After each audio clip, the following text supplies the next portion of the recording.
And part 2 of the video, see the letter, that's how you know we're doing algebra now. When you see variables, you know we're doing algebra. So, x, just a number that's going to change. This number changes, the output changes. Yeah? You change input, output change. Anyways, a little bit more complicated and some vocabulary. This is called the exponent. You know this. This number is the base. Out of the 3 words you're about to learn, this word is the most important word, believe it or not. It's the one I use the most. And then this number, the big 3 in front of the variable, is called the coefficient. Coefficient. It's a fancy word for number.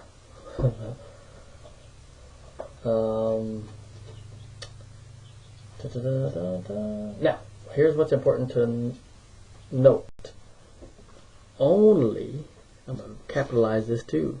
By the way, like I said in the previous video, if you don't have a printer at home, you can just write these notes on regular notebook paper. Yeah? Only the base. See that? I told you I was going to use that word a lot. Is affected by the exponent. And as we continue these notes, you will see what this means. Okay, and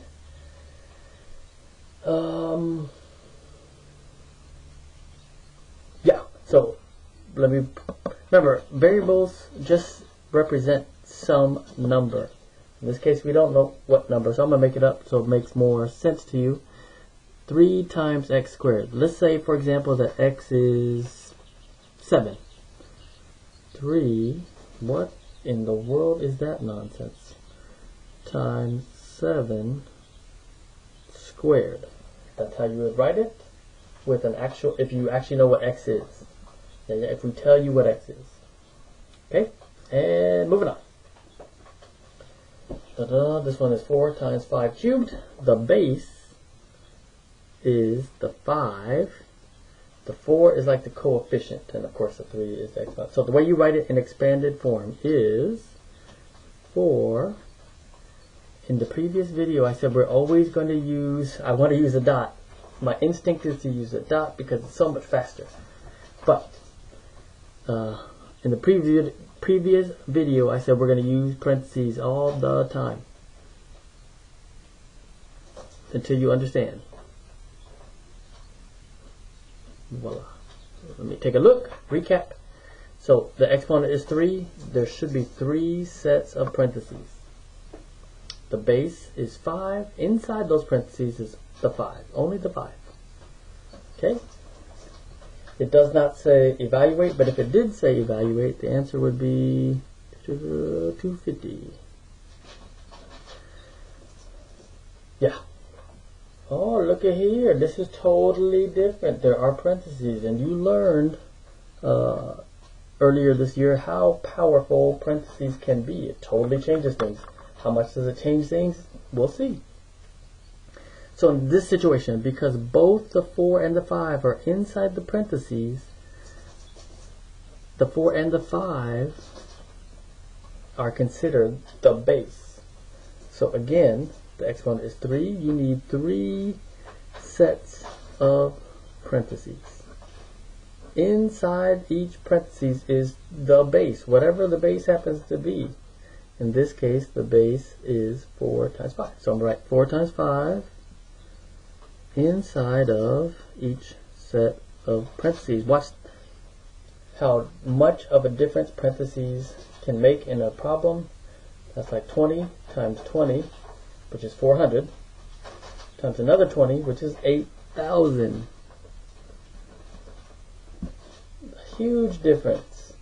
All by just adding parentheses somewhere. Makes a difference. Not always, but almost always it makes a difference. Next one. This is algebra, because there are letters. Not algebra, but important. These two are not algebra, but real important. If you don't understand this later on, you're going to make a lot of mistakes. So I'm going to spend a lot of time, too much time probably, talking about the last two examples. But here we go. 3 times x to the 4th.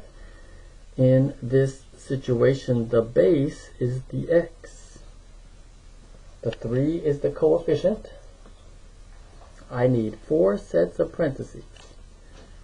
1, 2, 3, 4. Inside the parentheses is the base. Only the base goes into parentheses. Only the base. So you got x times x times x times x, and that 3, I'll just stick it out here in the front like it should be. And that's as far as you can go. You can't even evaluate unless I told you what x is. If I told you x is 10, then you can evaluate. If I don't tell you what x is, you can't evaluate. Okay, next example, this one has parentheses. It's going to change things dramatically. Exponent is still 4, so you need 4 sets of parentheses.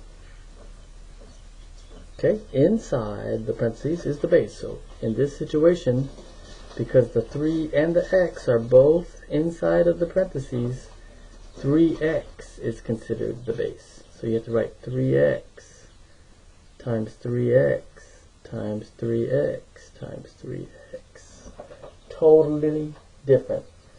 Up here, you got 1, 3, and 4 x's. Here you got 1, 2, 3, 4 x's and 4 3's. Totally different.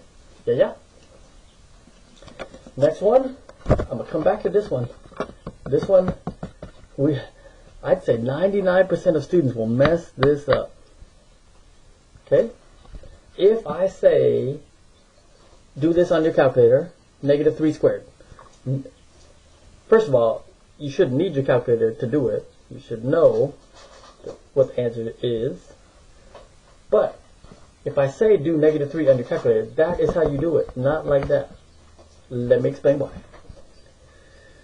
Alright, 2. That tells me how many parentheses I need. Yeah. And the base is -3. So inside the parentheses, I need a -3. -3. Like that. And you know a negative times a negative is a positive, so the answer is positive 9.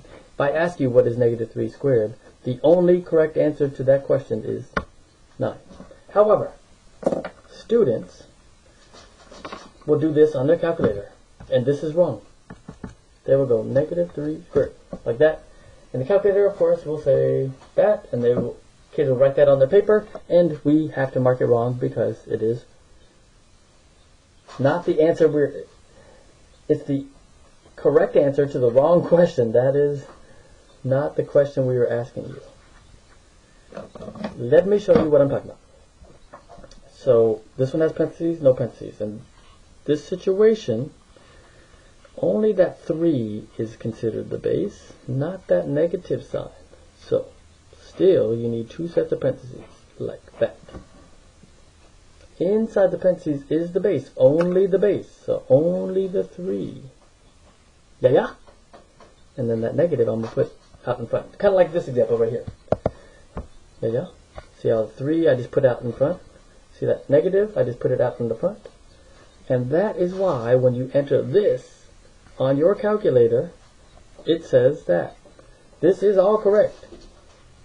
This does equal this, and this does equal that. However, like I said, if the question I'm asking you is, what is -3 squared? This is the question that I'm really asking you. And the only correct answer to -3 squared is 9. Not -9. Totally different. Totally different. So, the moral of the story is this. When a teacher says, what is -5 squared? You have to, well, first of all, I don't think you should even use your calculator, but if you do use your calculator, that's how you have to write it on the calculator. Otherwise, you get the wrong answer. If a teacher says, what is -9 squared? That's how you have to write it on your calculator.